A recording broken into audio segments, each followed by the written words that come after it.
A little bit earlier, we showed you how to use Thanksgiving leftovers as beauty treatments, but of course, you can also eat them. Executive Chef Kerry Heffernan of New York's Southgate Restaurant is here with some great recipes, way better than dry turkey sandwiches. Good morning. How are you? Good to see you. So you were in the restaurant yesterday cooking up a storm? That's right. We had a lot of happy folks at Southgate. Right, and then you went home and cooked some more? A little double duty. So here you are with these leftovers. Let's try to transform them into something a little unique and maybe something that we hadn't thought of before. That's right. Okay. So we're going to start with taking the turkey, which is diced. Sometimes can be a little dry, so what we're going to do is take the creamed onions and having blended them, make a nice smooth sauce. Very nice. And then all you've got to do to warm this up, put the turkey in there, okay, warm that a little bit. Like it a lot.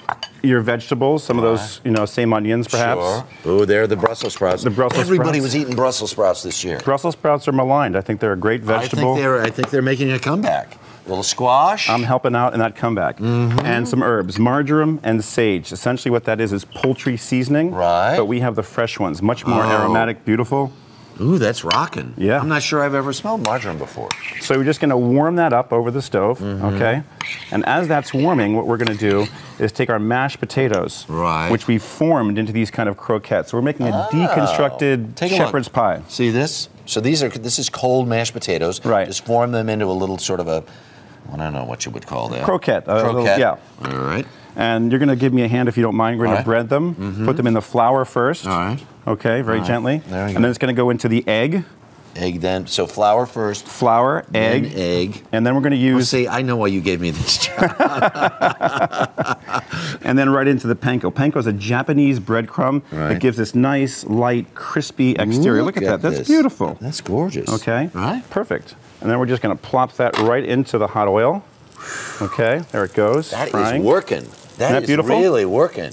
Okay. So now, what do you do with that then? Well, that is okay. So what we're going to do is we're just showing you how to fry that one. Right. And once this is heated and nicely warmed through and it's all moistened, what we do is we just kind of serve it sort of over top. That's not fair. That's not fair. That looks really, really, really good. We're giving sort of a new look and a new aspect. And warming these vegetables and using all the leftovers wonderfully. We're going to get a nice, crisp color on that. Right. And that doesn't take too long to do, right? No, absolutely not. All right. And there you go. Perfect. All right. Now, what are we going to do with our cranberries? Cranberry sauce can come right off the table and make your kind of light dessert. Right into the blender. You might add a little water depending on how dry it is or what sort of recipe you use. In the fridge sometimes. That's right. Yeah.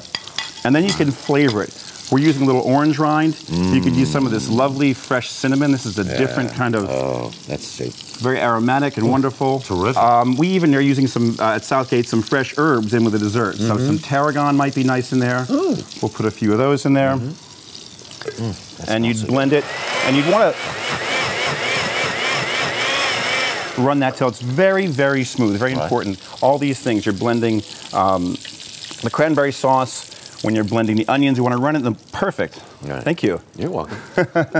Running everything very, very smooth. Right. So you run that till it's very smooth, put it in the freezer, and then you simply take a fork, and this is called a granite, and scrape it up. And see how it's producing that wonderful kind of ice? I'm liking this a lot. Cranberries got a lot of antioxidants, but they also have a lot of pectins, so they make a wonderful texture for a sorbet like this. It's not quite sorbet because it's not run the same way. But for a home cook, this is pretty darn close. That is really working. That is great. This may be the best. You can come back and do the leftovers anytime. We'll do Christmas. All right, very good. Terrific. Kerry Heffernan, do appreciate it.